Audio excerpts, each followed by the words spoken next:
Class 9th Physics, Chapter 1 Motion. We will discuss about some topic.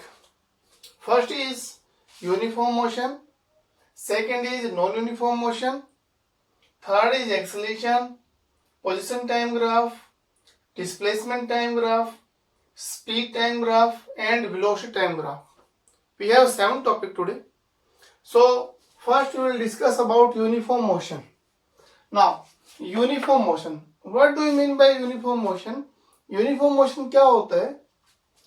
Motion of an object, किसी भी object का motion is said to be uniform.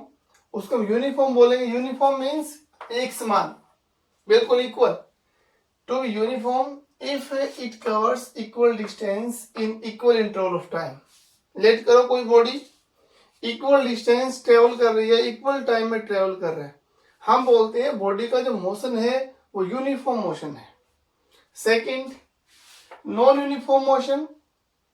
When a body is not moving with constant velocity, its motion is said to be non-uniform motion.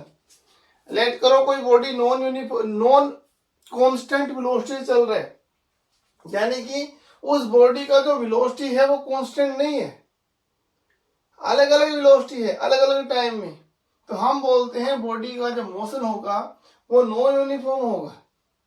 And next आता है हमारे पास term acceleration. So acceleration means acceleration of body is change in velocity of the body per unit time. Body का कितना velocity change होता है, कितने time में चेंज होता है, उसको एक्सेलरेशन बोलते हैं. बॉडी आपने वेलोसिटी चेंज कर रहे हो, आप बॉडी के, मान लो आप बाइक चला रहे हो और बाइक की आपने स्पीड बढ़ाई है, तो आपका जो स्पीड बाइक का चेंज हुआ है, आपका वेलोसिटी चेंज हुआ है, आपने कितने टाइम में उसका वेलोसिटी चेंज किया है और कैसे चेंज किया, उसको ही एक्सेलरेशन बोलते हैं. वही एक्सेलरेशन होता है. हम बात करते हैं एक्सेलरेशन का फॉर्मूला क्या बनेगा.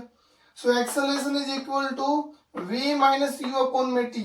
अब v क्या होता है? v is equal to final velocity, u is equal to initial velocity and t is equal to time. यानी कि जो बॉडी का फाइनल वेलोसिटी है उसमें से स्टार्टिंग वाला वेलोसिटी लेस कर दो तो आपके पास निकल जाएगा चेंज इन वेलोसिटी और अपॉन में आएगा टाइम इंटरवल. इसको बोलते हैं एक्सेलरेशन. एक्सेलरेशन एक वेक्टर क्वांटिटी होता है, क्योंकि एक्सेलरेशन में पर्टिकुलर डायरेक्शन होता है, इसलिए हम एक्सेलरेशन को क्या बोलते हैं? Vector quantity. And the unit of acceleration is metre per second square. हमारा यूनिट होता है एक्सेलरेशन का, वो मीटर पर सेकंड स्क्वायर होता है. And okay students, now if a is equal to v minus u upon में t, so acceleration formula a is equal to v minus u upon में t, then we have two cases.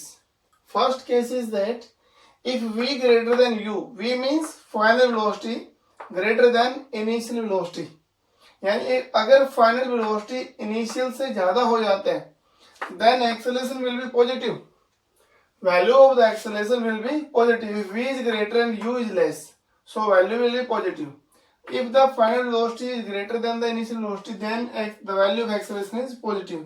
अगर final velocity initial velocity ज्यादा आती है तो आपका acceleration positive में आएगा.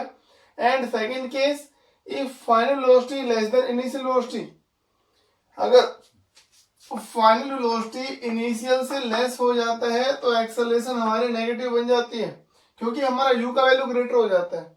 If u will be more then acceleration will be negative. So negative sign आगे आ जाता है इसमें. If the final velocity is less than the initial velocity, then the value of acceleration is negative.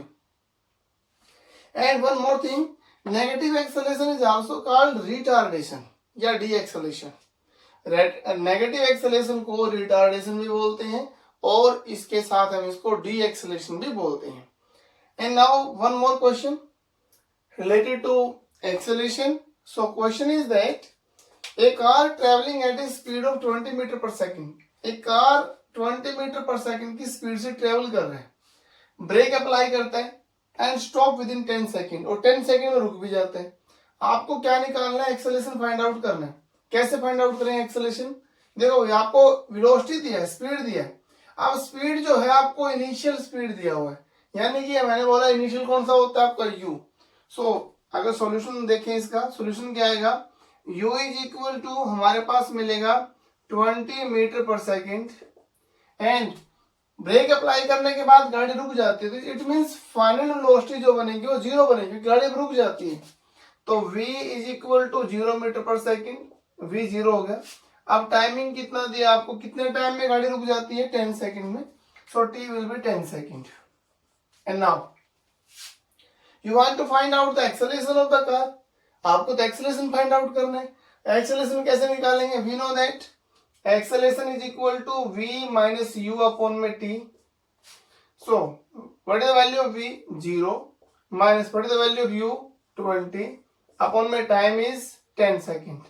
So minus में 20 by 10 minus में 2 metre per second square, 2 metre per second square. यानी कि जो आपका एक्सेलरेशन आया वो नेगेटिव एक्सेलरेशन आया।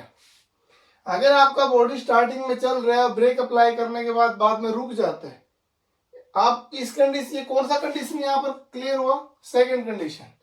सो if v less than u, अगर v हमारा u से लेस हो जाता है then acceleration is negative, this is the negative acceleration. So negative acceleration means कि आपका वेलोसिटी क्या होगा, डिक्रीज होगा। पहले बॉडी का कुछ वेलोसिटी है, उसके बाद उसकी वेलोसिटी पहले वाली से जो स्टार्टिंग वाला वेलोसिटी है अगर उससे डिक्रीज होता है तो आपका एक्सेलरेशन हमेशा नेगेटिव ही आएगा। और अगर लेट करो कि आपका वेलोसिटी इंक्रीज हो जाता है, पहले मान लीजिएगा 20 मीटर पर सेकंड है, उसके बाद आपने उसको स्पीड दिया वो 40 हो गया, then acceleration will be positive. उस कंडीशन में एक्सेलरेशन जो बनता है वो। Now we have position time graph. Our next topic is 4-point position time graph. So position time graph, to make position time graph we have two axes. First axis which will show time and second which will show position of a body. So our first topic is that when body is at rest या stationary, rest और stationary means जब body rest पे होती है it means कि body एक जगह खड़ी है, बॉडी मूव नहीं करती। So body is at rest या stationary, then the graph will be like this. Here is time, here is the position. So position is same when time is going on, time 1 2 3 4 5 6 second, time in second there. So time increasing order में हो रहा है, time बढ़ रहा है, but body का position जो है वो सेम है। So this condition, yeah, this graph shows that body is at rest position. So and second is when body is moving with constant speed, then graph will be like this. If body is moving with constant speed, then graph will be like this. Here is time is increasing, also position is increasing in the same order. So this is called body is moving with constant speed. The graph will be straight line and in increasing order. Graph will be straight line, so it shows that body having constant speed, कि body का speed constant होता है। Now displacement time graph we have also. Next topic is displacement time graph. So one axis will show the displacement, second axis will show the time, and if graph is like straight line या parallel to the time axis, then body is at rest. In the case of displacement time graph, in the case of displacement time graph, if the graph is parallel to the time axis, then body is at rest position. Body अपनी position को change नहीं करता, so that is called body is at rest position.